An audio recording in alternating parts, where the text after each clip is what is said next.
Përshëndetje të nderuar teleshikues, ja ku u takuam sërish në këtë edicion informativ ku në vim juftoj që të ndiqni informacionet e përgatitura.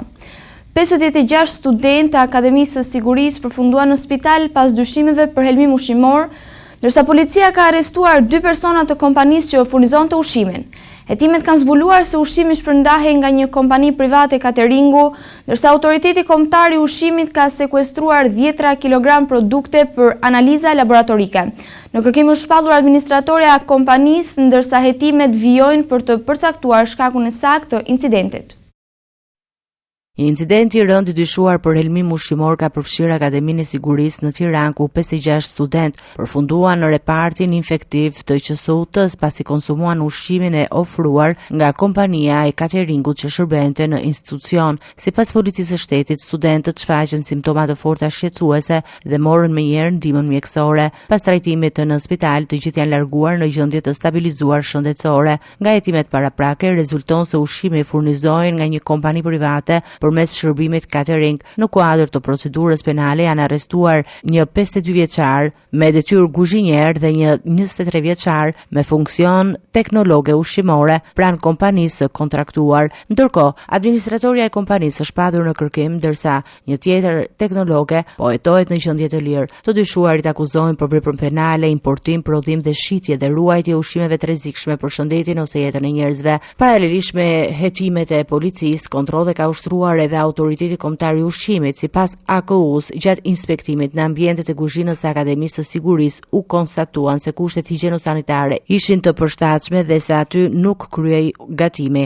pasi ushqimet silleshin të gatshme nga kompania Sorial. Ekspertët e AKU-s sekuestruan rreth 86 kg ushqime dhe morën mostra për analiza mikrobiologjike, të cilat janë dërguar pranë laboratorëve të Institutit të Sigurisë Ushqimore dhe Veterinare. Kontrolle u zhvilluan edhe në një ambient të kompanisë cateringut, ku nuk u gjetën ushqime të gatuara pasi ato shpërndaheshin menjëherë pas përgatitjes. Megjithatë, autoritetet bllokuan edhe mbi 67 kg produkte ushqimore të tjera për shkeljet që lidhen me mungesën e sistemit të plotë të gjuarshmërish së produkteve ushqimore. AKU-ja vendosi ndaj kompanisë masa administrative me vlerën totale 200.000 lekë, ndërsa priten rezultatet laboratorike që do të përcaktojë shkakun e saktë të helmimit të studentëve.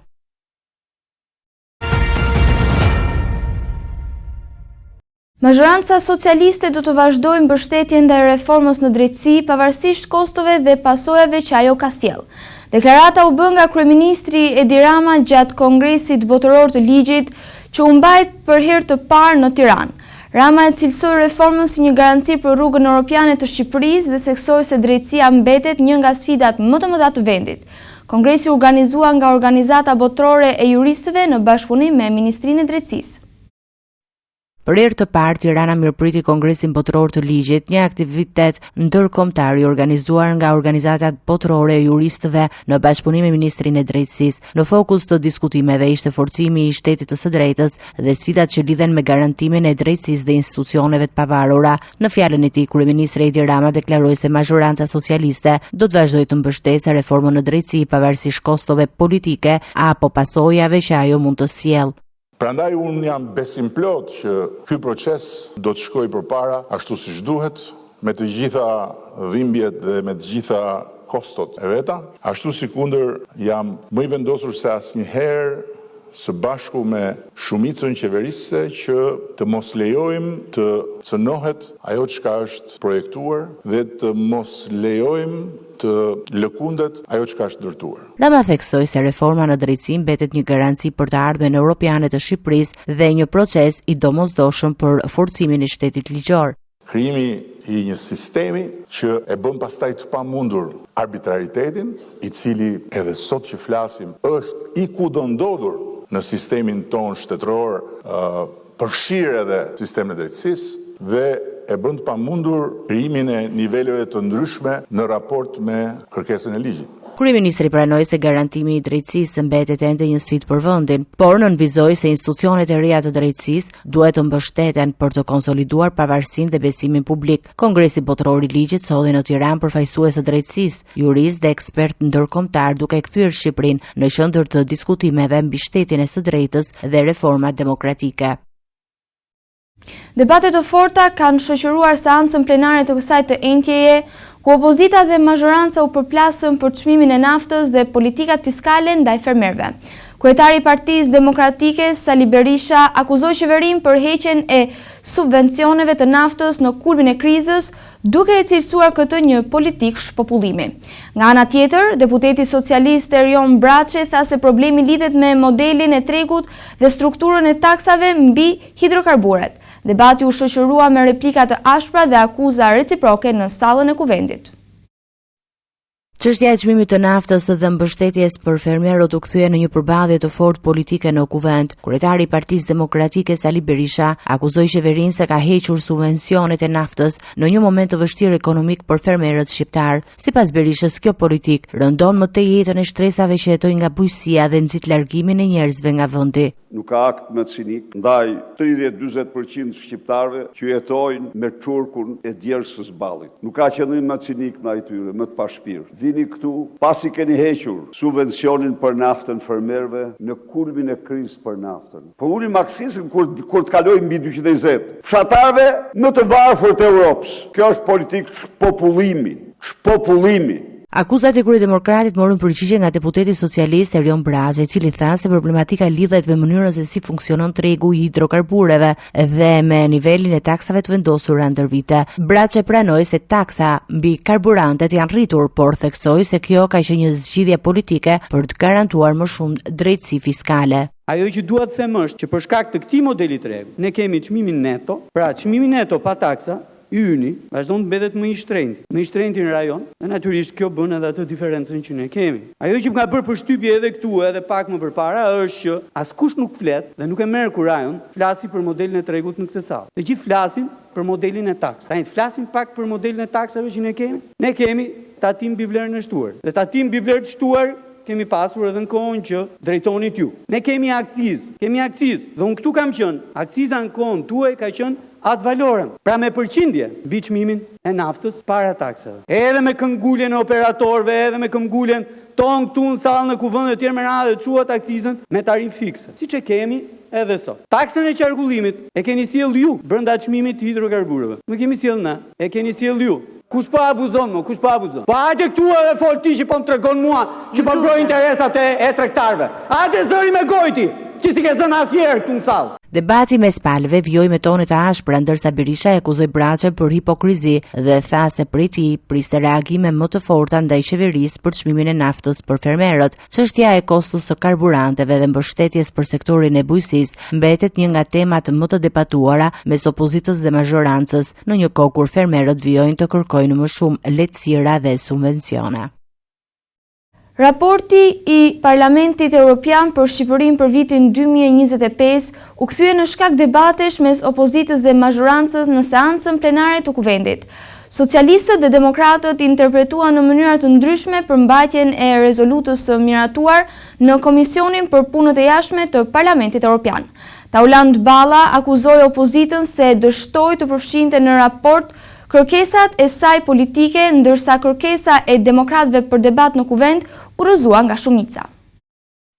Seanca plenare e kësaj të njëjtë u shoqërua me debate politike lidhur me raportin e Parlamentit Evropian për Shqipërinë në vitin 2025, i miratuar pak ditë më parë në Komisionin për Punët e Jashtme të PS. Mazhoranca dhe opozita dhanë interpretime të ndryshme në përmbajtjen e dokumentit, duke e përdorur atë si argument në përplasjet politike mes palëve. Lexojeni mirë atë raport dhe del se cili nga ju të kuptoj se me atë vot krimi që ka dhënë për Ballukun i ka fut një thik pa shpine procesit të integrimit evropian të shqiptarëve. Lexojeni se fillon dhe mbaron absolutisht sikur ta kishte shkruar opozita në kuptimin e denoncimeve të saj, të vërtetave të saj për vitet tëra. Po kjo s'ka ndodhur, nuk është produkti opozitës. Atë raport që për zgjedhjet, edhe atë frazë që përdornit ju, se thonë se ishin kompetitive,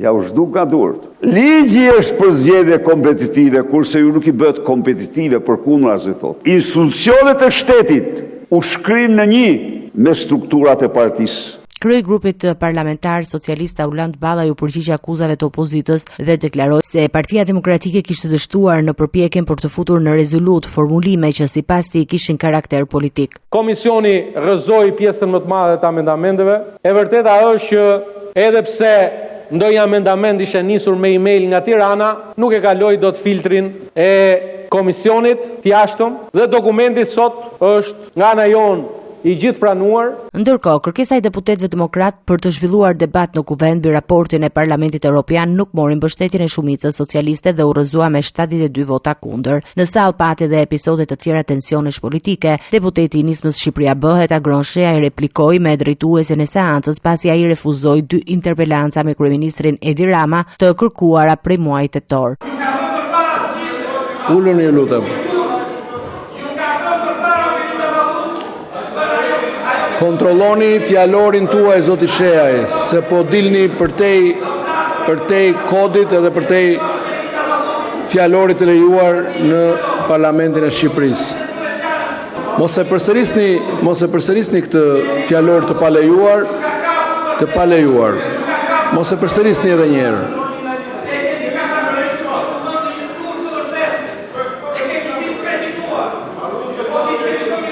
Zoti Agron Sheaj, në bazë të nenin 64 të rregullores, merrni masën disiplinore të reqe vëmendje. Zoti Agron Sheaj, në bazë të rregullores, merrni masën e dytë disiplinore, vërejtje. Keni marrë 2 masa disiplinore. Nëse vazhdoni përsëritjen, ju kujtoj rregulloren që do të merrni masën e tretë. Nga ana tjetër, deputeti socialist Erion Braçe ngriti sërish shqetësime për mungesën e përgjigjeve nga institucionet shtetërore ndaj kërkesave të deputetëve, duke e cilësuar këtë si mungesë respekti ndaj kuvendit. Debate për raportin e Parlamentit Evropian vijnë në një moment kur procesi i integrimit evropian dhe reforma demokratike vijojnë të mbeten në qendër të përplasjes politike mes majorancës dhe opozitës.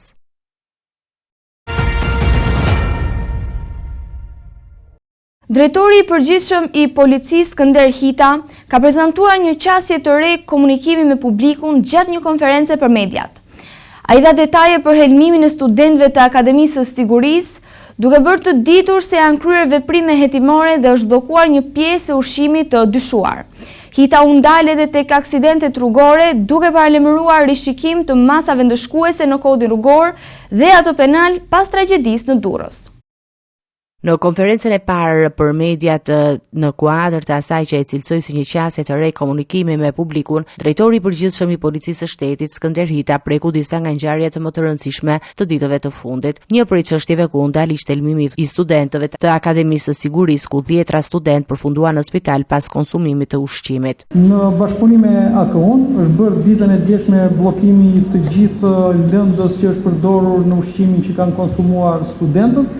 Vazhdo në gjurmëshmëria e gjithë produkteve që janë përdorur aty, por aktiviteti i subjektit tregtar nuk është ndërprer pasi ka dhe disa fushat të tjera ku vepron dhe nuk është ndërprer dhe ushqimi dhe furnizimi dhe gjatë ditës sotme të studentëve. Situata e aksidenteve rrugore dhe sidomos tragjedia në Durrës ku humbën jetën 2 të mitur ishte një tjetër pikë kyçe deklaratës së kreut policisë. Sipas tij, ka ardhur koha që masat ndëshkuese ndaj shkelësve të rregullave të qarkullimit të rishikohet në kodin rrugor dhe në kodin penal. Ndryshimet në kodin rrugor apo në kodin penal patjetër që duan kohën e vet dhe besoj që ka ardhur koha dhe është më se normale që të kemi ndërhyrje tjetër. Ky rasti i fundit të tregoj më së miri që vrasjet rrugore janë ngjarje pa aq të rënda sa një ngjarje tjetër kriminale. Kështu që në këtë kuadër, përveç se këtyre masave, duhet të shikojmë dhe të rrisim edhe pjesën tjetër për gjobat administrative, pasi edhe për një parakalim gabuar që shpeshherë janë burim, aksidenti dhe me ngjarje fatale, masa ndëshkimore ne kemi shumë të ulta. Sa i përket protestës së paralajmëruar nga Partia Demokratike përpara kryeministrisë, Hita deklaroi se policia e shtetit ka përgatitur planin e masave për garantimin e rendit dhe sigurisë gjatë zhvillimit të tubimit. Kryepolicia dha detaje edhe për rritimin lidhur me ngjarjet e fundit kriminale në vend, përfshirë vrasjen e 2 fish në Lezhë. Ai bëri të ditur se mëngjesin e kësaj të njëjte forcat speciale Renea kanë zhvilluar kontrolle në disa zona me qëllim lokalizimin dhe kapjen e autorëve të dyshuar. Policia e shtetit tha se operacionet dhe kontrollet do të vijojnë në të gjithë vendin, si në funksion të parandalimit të krimit, ashtu edhe për rritjen e sigurisë publike. Një ditë para seancës në gjykatën administrative të Tiranës, avokati i kryebashkiakut Erion Veliaj, Plaren Ndreca, doli në një konferencë për mediat ku ngriti akuza për tentativa presioni dhe ndikimi institucional mbi procesin gjyqësor. Sipas tij, po tentohet që padia për lishmërinë e emërimit të prokurorit Olc Dado të mbyllet në rrugë procedurale pa u shqyrtuar në themel. Ndreca kritikoi edhe Këshillin e Lartë të Prokurorisë, duke pretenduar se përmban të njëjtin qëndrim me mbrojtjen e prokurorit.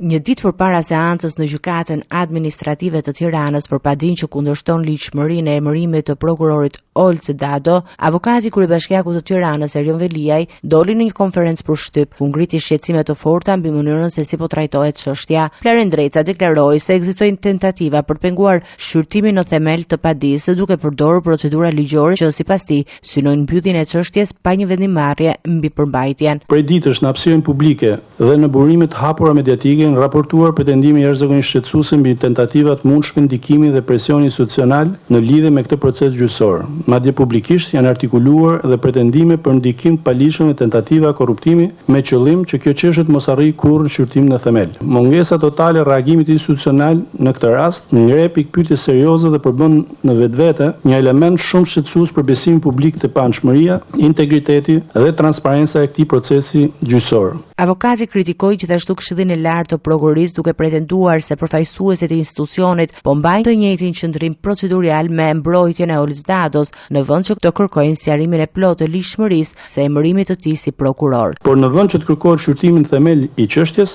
edhe zbardhja e vërtetës juridike mbi vlefshmërinë e dekretit presidencial, përfaqësuesja e KLP-s është paraqitur në gjykim me të njëjtën strategji procedurale si vetë subjekti që është objekt i kontrollit përmes goditjes së legitimitetit të paditësit. Sipas Ndrecës, nga dokumentacioni dhe provat e administruara deri në këtë fazë të procesit, rezulton se presidenti i Republikës nuk ka kryer verifikime të plota mbi plotësimin e kushteve ligjore për emërimin e Olc Dados në detyrën e prokurorit. Seanca në gjykatën administrative pritet të zhvillohet këtë të premte, ndërsa çështja ka tërhequr vëmendje për shkak të përplasjes institucionale dhe interesit publik që lidhet me funksionimin e sistemit të drejtësisë. Bordi i Transparencës ka rishikuar me ulje çmimet e naftës dhe benzinës në tregun shqiptar, duke vendosur tavane të reja si për shitjen me pakicë ashtu edhe për shumicë.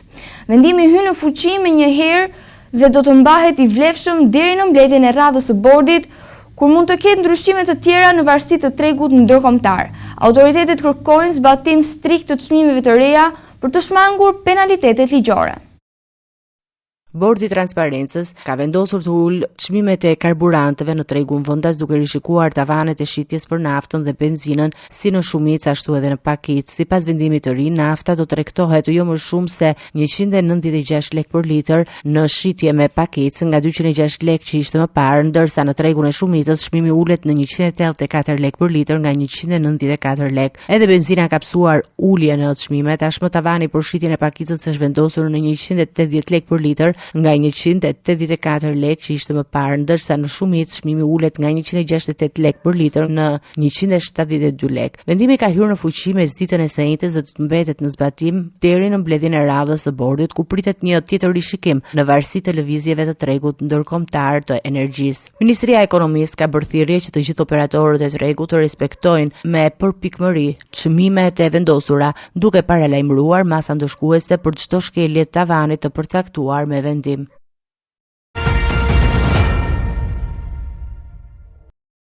Vijojmë me informacione nga Kosova. Kryeministri i Kosovës Albin Kurti reagoi pas vendimit të gjykatës speciale për shtyrjen e aktgjykimit ndaj ish-krerëve të UÇK-s deri më 20 korrik. Ai deklaroi se qeveria nuk ka asnjë informacion apo qasje mbi zhvillimet në Hag. Kurti kritikoi mungesën e transparencës së gjykatës speciale dhe ritheksoi besimin e tij në pafajësinë e ish-drejtuesve të UÇK-s. Ndërkohë, ai u shpreh optimist edhe për zgjedhjet e parakohshme parlamentare të 7 qershorit. Kryeministri i Kosovës Albin Kurti është distancuar nga vendimarrja e fundit e gjykatës speciale në Hag, e cila e shtyu me 2 muaj shpalljen e aktgjykimit për rishkrerët e ushtrisë qiremtare të Kosovës. Vendimi prek procesin gjyqësor ndaj Hashim Thaçit, Kadri Vaselit, Jakub Krasniqit dhe Recep Selimit, për të cilët gjykimi kishte përfunduar që në muajin shkurt dhe vendimi pritej të jepej gjatë këtij muaji. Paneli gjyqësor njoftoi se shtyerja deri me 20 korrigësh për shkak të kompleksitetit të çështjes, duke komentuar këtë zhvillim. Kurti deklaroi se institucionet e Kosovës nuk kanë asnjë rol në informacionin mbi dinamikat e kësaj gjykate. Ai theksoi se qeveria e Kosovës ka mësuar vendimin në të njëjtën mënyrë si opinioni publik dhe mediat, ndërsa kritikoi mungesën e transparencës së gjykatës speciale ndaj institucioneve të vendit. Kurti ritheksoi qëndrimin e tij se Kosova ka nevojë për gjykatë normale dhe jo gjykata speciale, duke shprehur besimin në luftën e UÇK-s dhe pafajësinë e ish-krerëve të saj, të cilët sipas tij po mbahen padrejtisht në paraburgim në Hag. Në të njëjtën dalje publike, kryeministri foli edhe për zhvillimet politike në vend pas shpalljes së zgjedhjeve të parakoshme parlamentare të 7 qershorit nga ushtruesja e detyrës së presidentit Albulena Haxhiu. Këto do të jenë zgjedhjet e treta parlamentare në Kosovë brenda një periudhe rreth një vite gjysmë. Kurti u shpreh i bindur se lëvizja vetëvendosje do të arrijë një rezultat dhe më të lartë në zgjedhjet e ardhshme, duke deklaruar se sa herë që sipas tij është tentuar të pengohet kjo forcë politike, mbështetja qytetare ndaj saj është rritur dhe më shumë. Të nderuar teleshikues, kjo ishte gjithçka që kishim përgatitur për ju në këtë edicion informativ. Së bashku do të rishqimin edicionet e ardhshme. Deri atëherë, miru takofshim.